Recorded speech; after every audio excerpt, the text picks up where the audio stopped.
everybody, and welcome once again to the Tea Party is Dead podcast. I am your host, Jim, and today we have a very special guest with us. His name is Matt Ferris.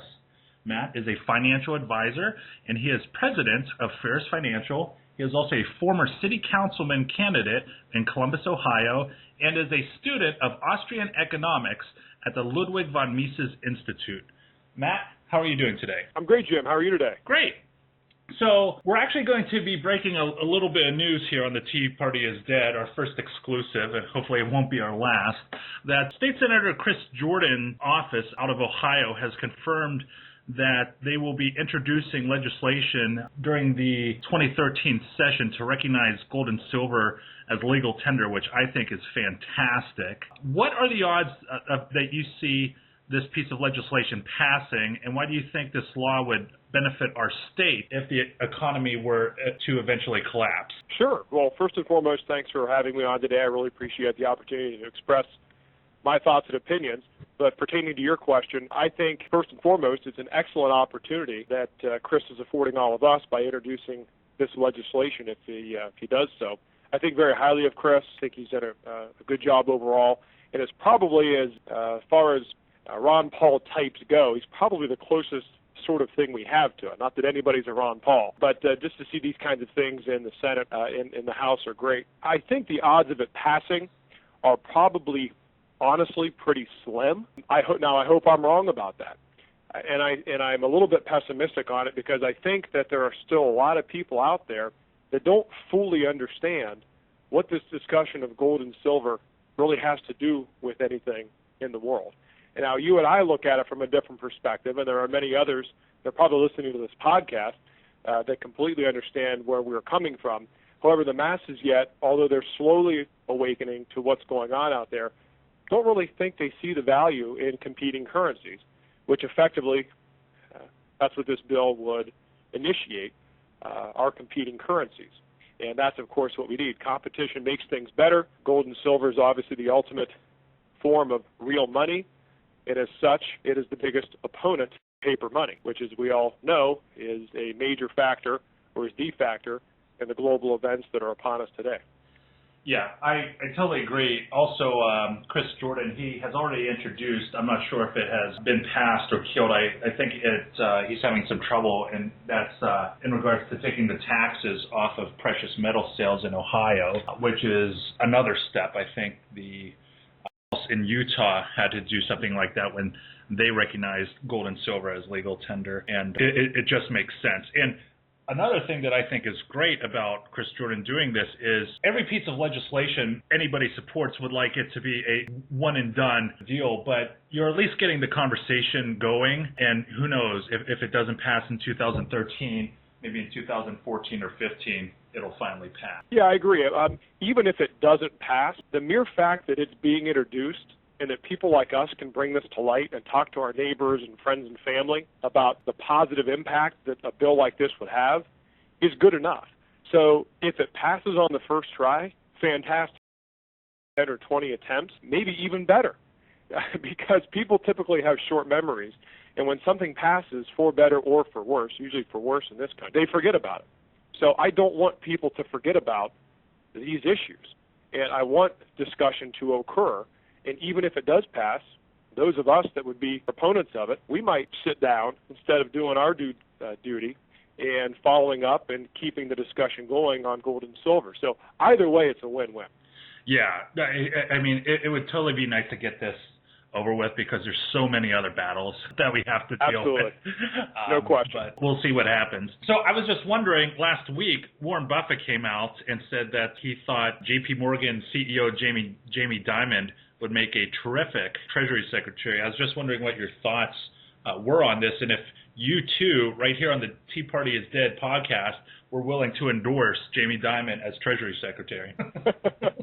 No, I don't think I'm ready to endorse Jamie Dimon yet. I think it's pretty funny what has gone on here. And of course, I guess you have to look at this from two different perspectives. You have to look at it from the perspective of Warren Buffett, and then you have to look at it from our perspective. So from our perspective, we can't imagine in a million years why somebody like Jamie Dimon would be appointed as the Treasury Secretary, because we want good, honest people that are competent in government. So from our perspective, it would be unimaginable that somebody like this that has had a legacy of corruption, incompetence, and so on, would be appointed to this position. But he is replacing Tim Geithner, so he really doesn't have that big of shoes to fill. But if we're looking at it from the perspective of Warren Buffett, who makes a lot of money off, Fed policies, Treasury policies, and is an insider and an elite, yeah, why wouldn't you want to have Jamie Dimon? So I guess that's the point of all this. It depends on whose perspective you're viewing the world from. From our perspective, absolutely not. It doesn't make sense.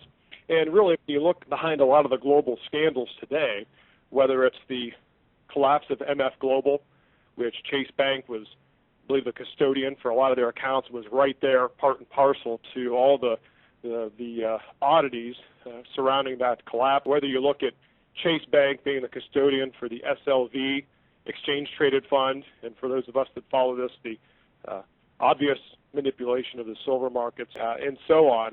And not to mention the fact that just a few months ago, we were talking about J.P. Morgan and a lot of these trading losses that may tally somewhere in the order of $6, $8, $10 billion of trading losses. And it's funny because there was an article that you and I both viewed here recently. It was an LA Times article, and there was a line in there talking about Jamie Dimon, and I'll quote from the article. It says, his reputation was called into question when J.P. Morgan reported losing $6 billion in risky derivatives trades earlier this year, but the firestorm over the losses has since faded. Now, that's really what we're dealing with, right? His reputation was called into question. Well, I hope so. I hope that if any of us lose several $1 billion, our reputation as a chief executive would be called into question. And second of all, it also illustrates some of the frustrations that people like us have, that it just kind of fades off into the ether, that we don't remember these kinds of scandals, even as they become bigger and badder as time goes on. Yeah. I think any CEO of a company that would lose $6 million. Billion. Sorry. Anyway, it's hard to say million, billion, trillion anymore. They all kind of run together. Yeah, well, there was that $6 billion, and then the $2 billion, I think, earlier in the summer. It's just tough to keep track of it all. And we're probably not stopping there. If they say 6, it's probably 20. Absolutely. That is a great point. And that information won't come out until after Jamie Dimon would be Treasury. Right, exactly. Well, there's been rumors circulating around the internet, and I'm still looking for an official Department of Treasury statement, and I usually don't like to talk about things that have not been cited, but I've seen so much on the internet, and since our government is an entity that I don't trust, I'm this time going to give the benefit of the doubt to all of the alternative media. There's rumors that the pennies and the nickels will be eventually eliminated from circulation sometime in 2013. If this were to happen, don't you feel that this is a by the federal government that the U.S. currency is pretty much worthless? Yeah, I think two things. I think that although it may not be an admission that it's worthless, it is an admission that it is worth less, right? It's not worth what it used to be.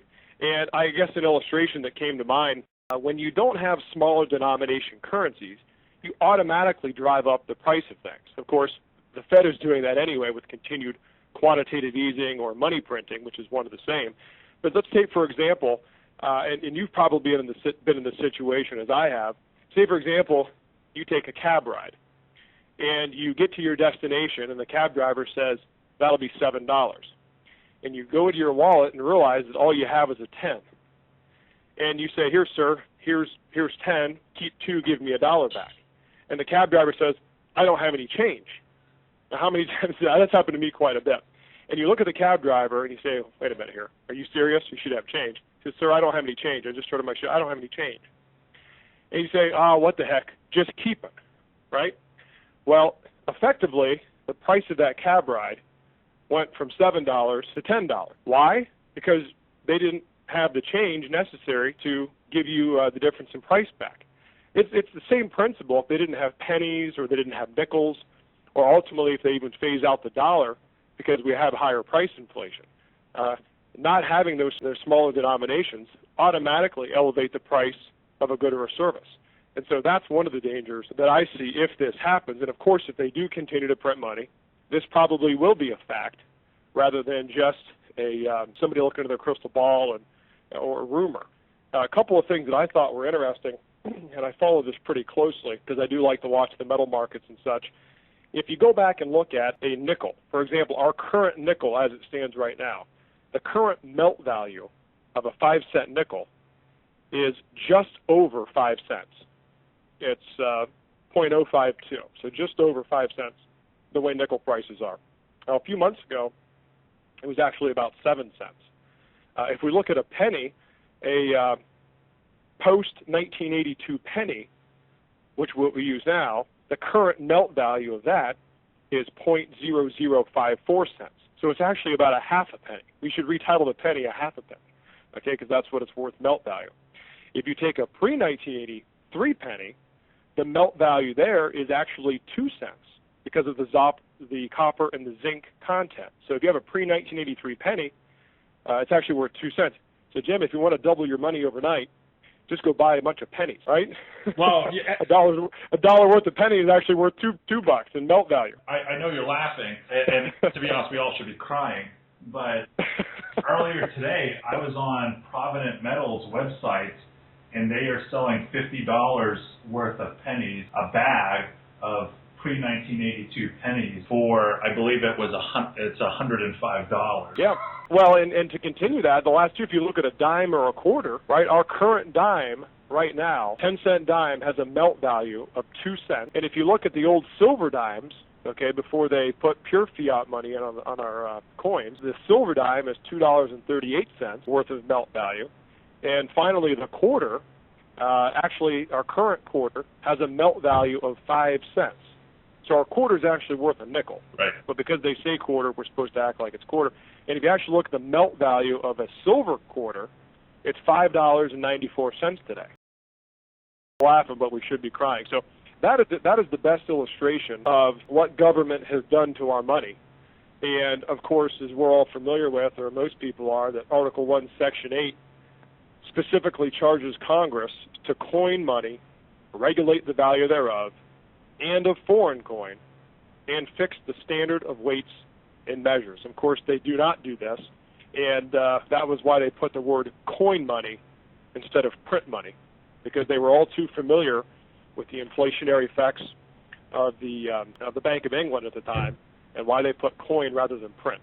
So another thing that's kind of went down the Orwellian memory hole. Right. And our founders were right yet again, yet we don't pay attention. I couldn't agree more. Now, you and I have talked about many things in the past, whether it's finance or just politics or whatever, but you and I have really never talked about where we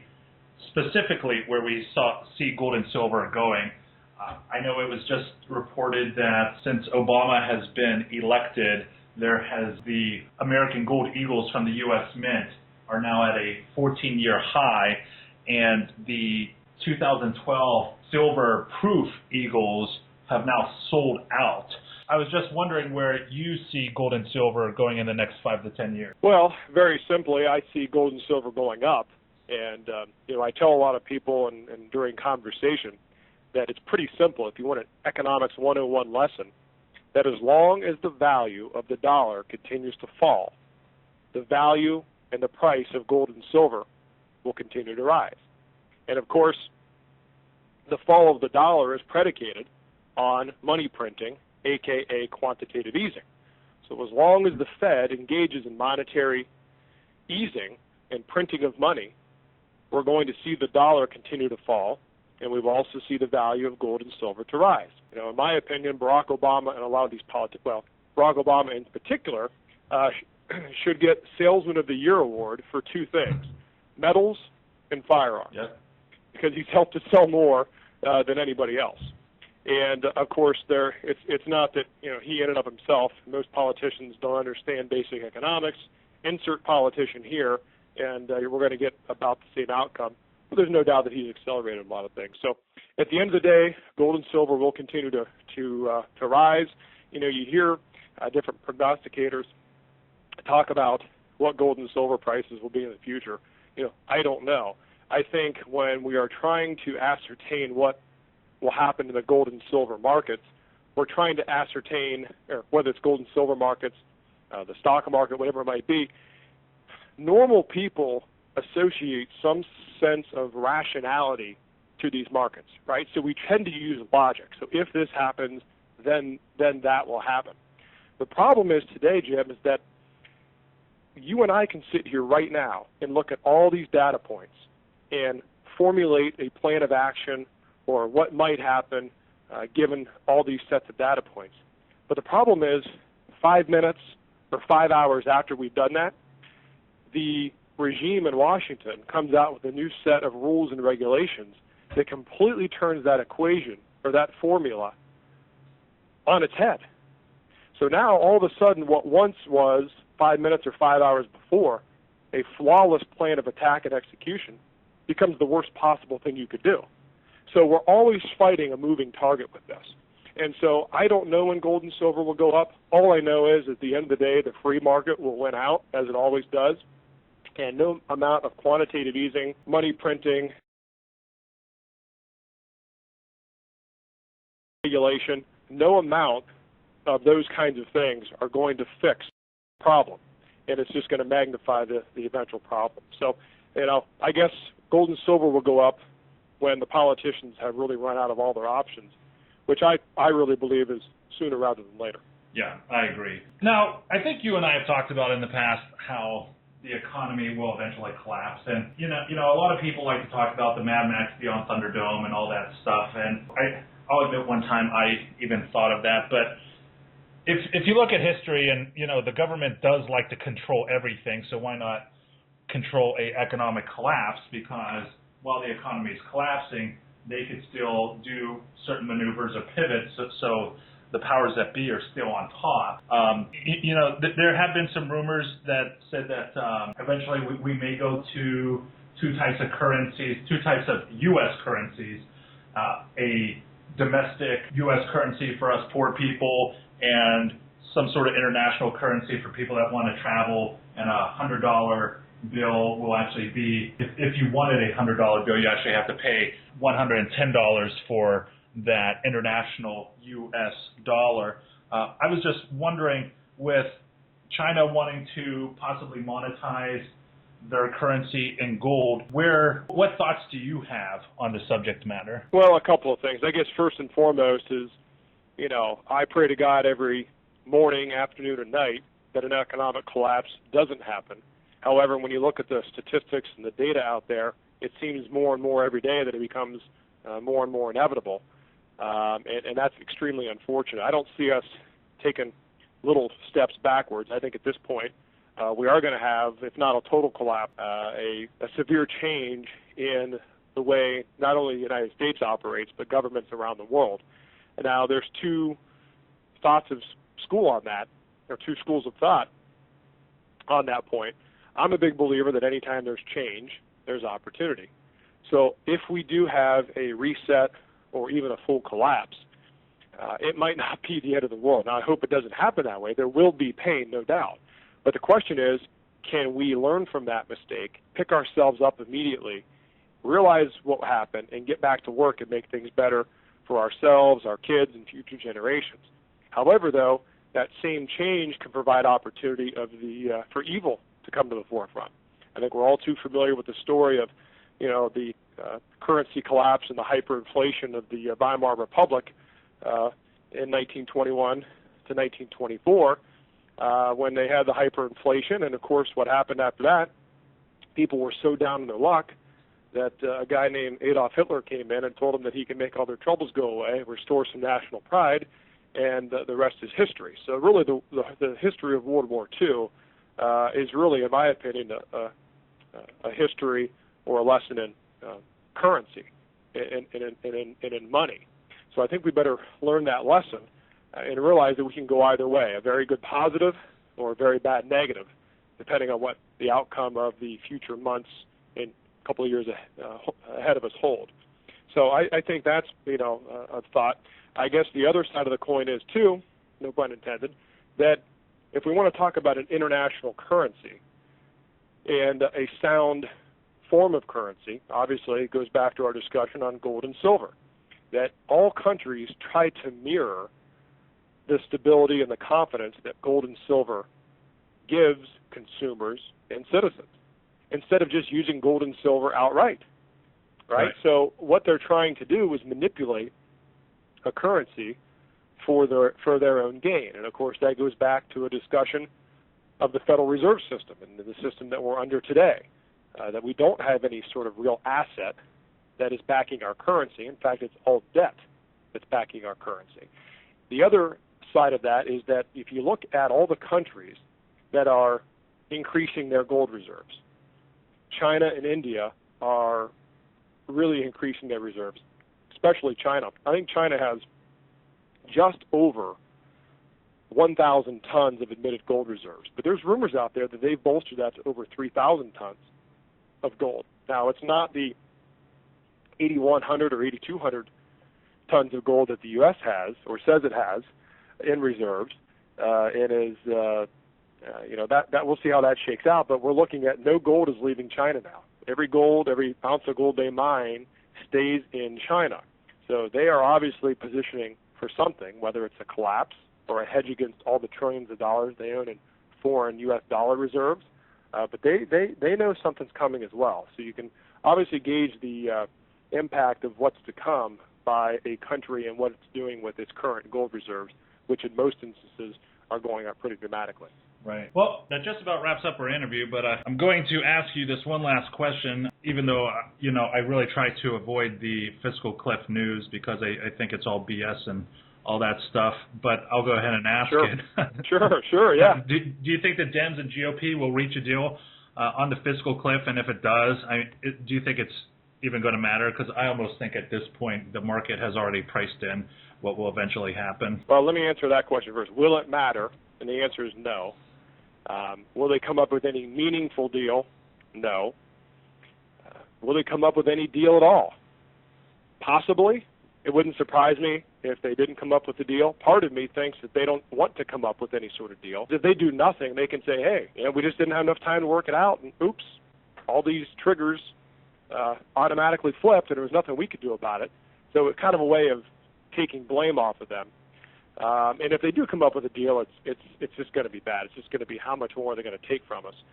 But at the end of the day, as you well know, this is largely a decoy because the real big issue is that we can't sustain our current debt levels without raising the debt ceiling. So no matter what happens here, the raising of the debt ceiling is really the primary issue, that they have to raise the debt ceiling in order for the government to print more fiat money to run its day-to-day operations, which, in my opinion, will create even more inflation that we have, because I believe the U.S. will have another credit downgrade as a result of the rise of the debt ceiling, because people that hold U.S. government debt are going to want to be rewarded for the extra risk that they take by holding that debt. Well, how are you rewarded for your risk? Well, there's an increase in interest rates. And no matter what the Fed does to try to alleviate that, which means printing more money to try to alleviate that, it's going to cause even more inflation. So you're going to see this vicious cycle start to occur in as little, maybe in 2 to 4 months, we're going to start to see this happen. So that's, I guess my take on the real issue, which is the debt ceiling, because it further debases our currency and sets this whole country into a tailspin I don't know if it can pull out of. But something to think about, and I've said this to some folks over the last couple of days when we talked about this issue. Theoretically, what do the Democrats mouth that they want to accomplish? Well, they typically say that they want higher taxes and lower spending. Now, we know that the lower spending part's not true, but let's just take them at their word for a minute. They publicly mouth they want higher taxes and lower spending. What do the Republicans mouth? Well, they mouth that they want lower taxes and lower spending. So theoretically, both of them agree right now that they want lower spending, okay, at least in the public realm. Yet one wants higher taxes, one wants lower taxes. Well, what does this fiscal cliff do if it is reached? Well, if they don't come to an agreement, what happens is there are automatic tax increases and there are automatic spending cuts, correct? Well, at the end of the day, who should that make happy? Right? Higher taxes and lower spending, who should that make happy theoretically? Should make the Democrats happy, right? Because they're espousing those things. And the Republicans, although they're not going to get their lower taxes, are going to at least get lower spending, right? So they should at least the Democrats should be completely happy with this thing springing into action, and the Republicans should be 50-50, because they're only going to get half of what they want. But yeah, what's happening right now? Both sides are freaking out over this fiscal cliff, because the truth of the matter is they both want higher taxes. Okay, the Republicans whine about it a little bit more than the Democrats, but they both want, it's not so much the taxes they're after, it's the increased spending. Neither party wants to seriously decrease spending, at least to any meaningful level. So, again, the Democrats should be dancing the jig out there over what's happening. Right. And maybe they are behind closed doors. But it's just to show you how they pit each other in the media to make it a Ohio State-Michigan battle between the Republicans and the Democrats. They want you to cheer for one team or the other, when in actuality, both of these teams that we're told we have to root for, the Republicans and the Democrats, both are bad teams, and nobody should have anything to do with them. Right. Matt Ferris, he is financial advisor and president of Ferris Financial. Matt, if anybody wanted to try and find you online, how would they do that? Absolutely. Well, my financial page for Ferris Financial is www.ferris-financial.com. Awesome. Well, hopefully after the holidays we can have you back. That sounds great, Jim. And again, I really appreciate your time today. Thanks for the privilege of coming on. Thank you.